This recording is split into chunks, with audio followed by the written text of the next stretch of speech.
Dear Excellencies, honorable members of Parliament, distinguished guests, ladies and gentlemen, good afternoon and welcome. The first, please let me start with acknowledgement of the country. I wish to acknowledge the national traditional custodian of the land we are meeting on, the Ganawa people, and I wish to acknowledge and respect their continuing culture and contribution they make to the life of this city and this region. Dear Excellency, honorable members of Parliament, distinguished guests, ladies and gentlemen, I would like to say the Myanmar Spring Revolution today brings a significant development opportunity to find a sustainable solution for federalism and other structural matters of Myanmar. The social cohesion landscape in Myanmar is also changing to the right direction and very supportive to find the sustainable solution. We, Myanmar people, we are now one and united. Never seen this kind of unity, this level of the unity and cohesiveness in the last 70 years. It is the most important thing for Myanmar to end the over 70 years long internal conflict. As you all know, the civil wars in Myanmar started even before its independence. The Communist Revolution started in 1946. Korean and Pao revolutions started in 1949. Kachin and Karenni revolutions started in 1957. Mon in 1958, Shan in 1962, Rakhine in 1969, and Chin in 1988. And then all these conflicts are still going on.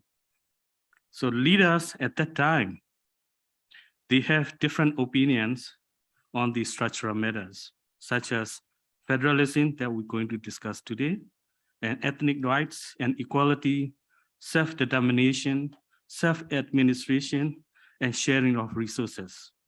The structural matter is the main reason of the armed conflicts today in Myanmar.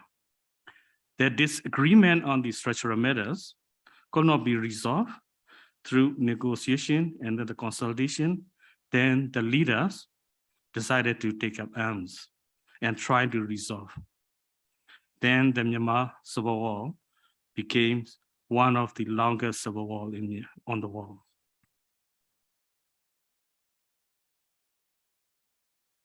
The inability of the civil war to end is damages in social harmony and social cohesion.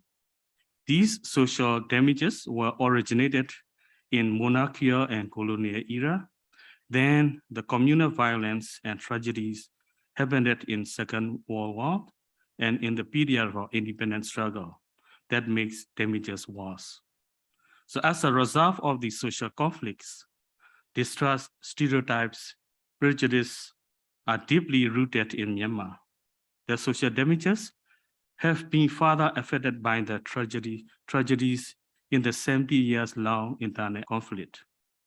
So this protracted social conflicts has made it more distant to resolve these structural matters through dialogue process, but enhance the armed conflict. Therefore, Myanmar is stuck in the vicious cycle between armed conflict, structural conflict, and protracted social conflict. The driving force of this vicious cycle is the Myanmar military.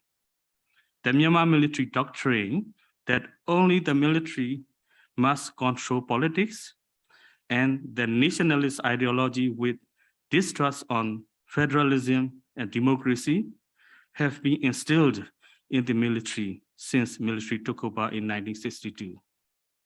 So with this driving force, Myanmar is unable to get out of the vicious cycles for more than 70 years. But the militarism is getting stronger and stronger.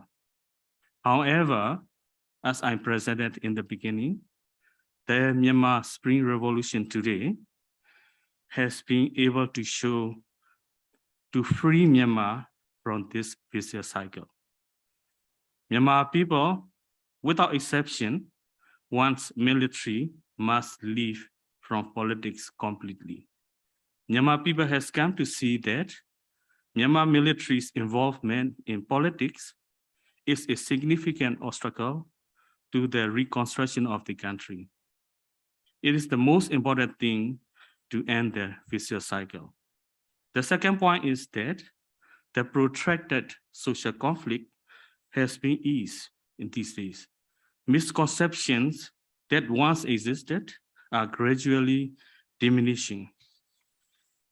And then a mutual trust, mutual understanding, mutual respects are growing among the all ethnic groups, including Burman. So these two factors have reached a position today where the structural matters, including federalism, which once could not be resolved before, now can be resolved.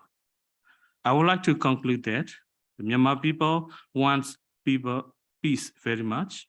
Similarly, the neighboring country of Myanmar and then the region also wants Myanmar to be a peaceful and stable country. And also the world wants Myanmar to be a peaceful and stable country.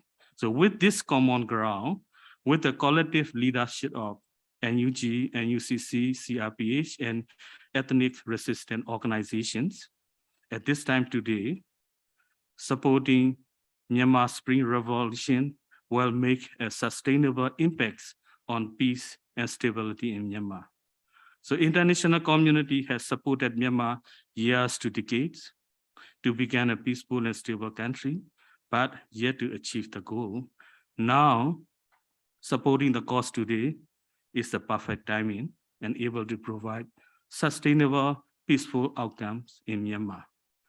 That will benefit not only Myanmar, but also the regions and beyond. Thank you so much.